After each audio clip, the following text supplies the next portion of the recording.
2025 গান্ধীগ্রামে একটা এই ধর্মীয় একটা অনুষ্ঠানে ত্রিপুরা রাজ্যের মাননীয় প্রাক্তন মুখ্যমন্ত্রী এবং বর্তমান লোকসভার সদস্য বিপ্লব কুমার দেব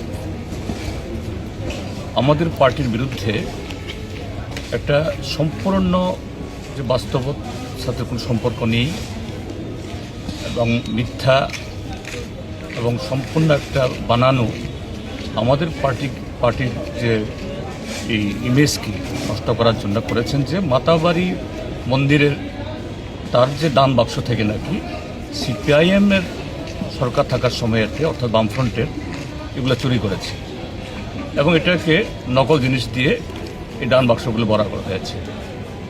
আমরা সঙ্গেই পার্টি বিবৃতি দিয়ে তার বক্তব্য চেয়েছিলাম এই সত্য প্রমাণ করার জন্য, নতুবা ক্ষমা চাওয়ার জন্য, কিন্তু তিনি করেননি।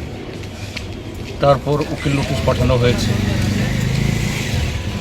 কুরিয়ার যুগে চিঠি পাঠানো হয়েছে, পিয়ন বুকে পাঠানো হয়েছে, তিনি কোনো সাড়া দেন। তো বাধ্য হয়েই আদালতে তার বিরুদ্ধে মানহানি মামলা আমরা করেছি যে আমাদের দেশে প্রচলিত আইনে এরকম একটা মিথ্যা অপবাদ একটা পার্টির বিরুদ্ধে, যা আমাদের লক্ষ লক্ষ অনুগামী সমর্থক তাদেরকে আহত করেছে এবং আমাদের ভাবমূর্তিকে নষ্ট করার চেষ্টা করেছে, তার বিরুদ্ধে যেন ব্যবস্থা গ্রহণ করা হয়। এই কারণে আজকে আমরা কোর্টে এসেছি।